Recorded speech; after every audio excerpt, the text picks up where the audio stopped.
Good morning, class. Today we are going to start a new chapter. Chapter 4, A Truly Beautiful Mind. Now, when you hear this title, who comes to mind? Anyone? Good morning, ma'am.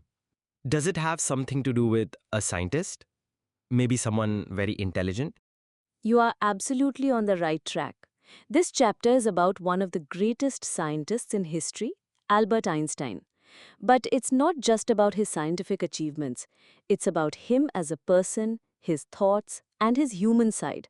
That's why the title is A Truly Beautiful Mind, not just a brilliant mind.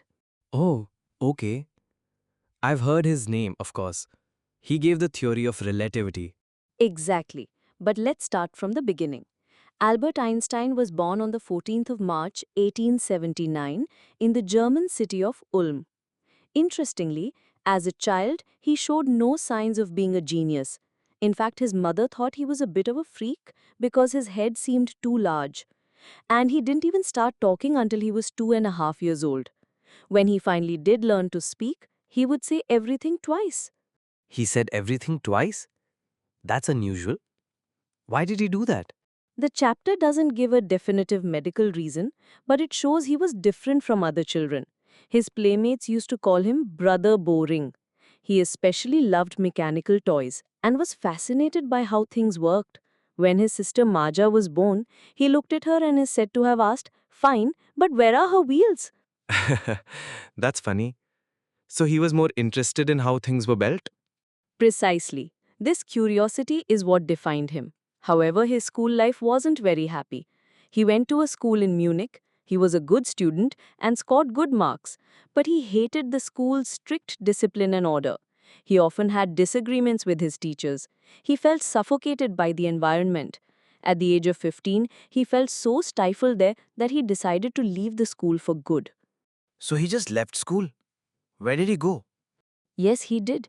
After his parents moved to Milan, they left him with relatives. After some discussion, he got his wish to continue his education in German speaking Switzerland. It was a city that was much more liberal and open minded than Munich, which suited him better.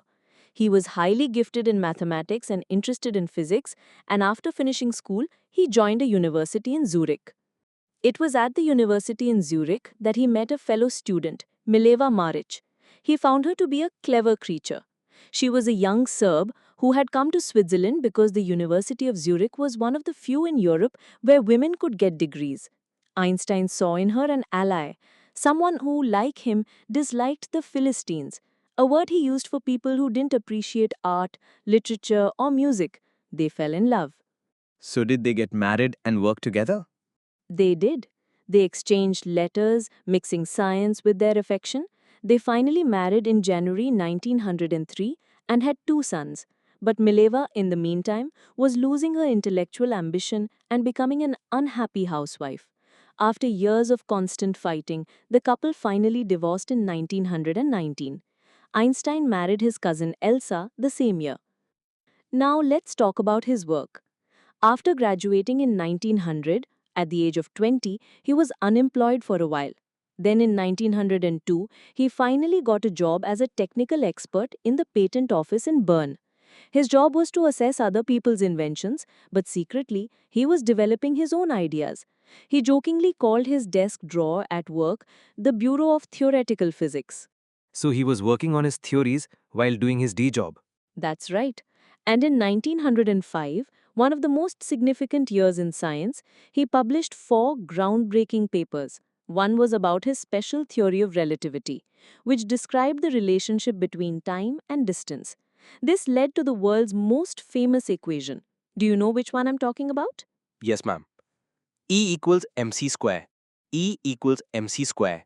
Perfect, where E stands for energy, m for mass, and c for the speed of light in a vacuum. A simple equation, but with profound implications. His work propelled him to international fame. In 1915, he published his general theory of relativity, which gave a new meaning to the concept of gravity. The proof of its accuracy in 1919 brought about a scientific revolution, So he became a celebrity? an instant global celebrity. But the chapter also highlights another aspect of his life. In 1933, When the Nazis came to power in Germany, Einstein emigrated to the United States. 5 years later, scientists in Berlin discovered nuclear fission. This made many physicists very worried that the Nazis could build and use an atomic bomb. This sounds serious. What did Einstein do? At the urging of a colleague, he wrote a letter to the American President Franklin D. Roosevelt on August 2, 1939. He warned that a single bomb of this type, exploded in a port, might very well destroy the whole port together with some of the surrounding territory. His words had a huge impact. The Americans secretly developed the atomic bomb and dropped it on the Japanese cities of Hiroshima and Nagasaki in 1945. But Einstein was for peace, right? He must have been devastated. He was. He was deeply shaken by the extent of the destruction. This time, he wrote a public letter to the United Nations. In it, he proposed the formation of a world government, but this letter made no impact. Over the next decade, Einstein became even more involved in politics, campaigning for an end to the arms buildup and using his popularity to campaign for peace and democracy. When he died in 1955, at the age of 76, he was celebrated not just as a scientific genius, but as a visionary and a world citizen. A truly beautiful mind. And that brings us to the end of the chapter. It shows us that his mind was not just about brilliant theories, but also about deep care for humanity. Do you understand the chapter now? Yes, ma'am. It's so much more than just science. It's about his life, his struggles, and his beliefs. Excellent. Then let's move on to the exercise to see how well you've understood it. I'll ask the questions and you can provide the answers. Are you ready? Yes, ma'am, I'm ready. All right. Question 1. Why did Einstein's playmates call him Brother Boring? His playmates called him Brother Boring because he didn't know what to do with other children, and he was especially fond of mechanical toys, so he often played by himself. Correct. Question 2. Why did Einstein leave the school in Munich? He left the school in Munich because he hated the school's strict rules and discipline. He felt it was suffocating, and he often argued with his teachers. Very good. Question 3. What did Einstein call his desk drawer at the patent office and why? He jokingly called it the Bureau of Theoretical Physics because he was secretly developing his own scientific ideas and theories while working at the patent office. That's the right answer. Next question. Why did Einstein write a letter to Franklin D. Roosevelt? He wrote the letter to warn President Roosevelt about the discovery of nuclear fission in Germany and the danger that the Nazis could build and use an atomic bomb. Absolutely right. He was concerned about the potential for massive destruction. And the last question, how did Einstein react to the bombing of Hiroshima and Nagasaki? He was deeply shaken and horrified by the scale of the destruction. He then wrote a public letter to the United Nations proposing the formation of a world government. Excellent. You have understood the chapter very well. It's important to remember both his scientific genius and his commitment to peace and humanity. That's what made his mind truly beautiful. We'll stop here for today.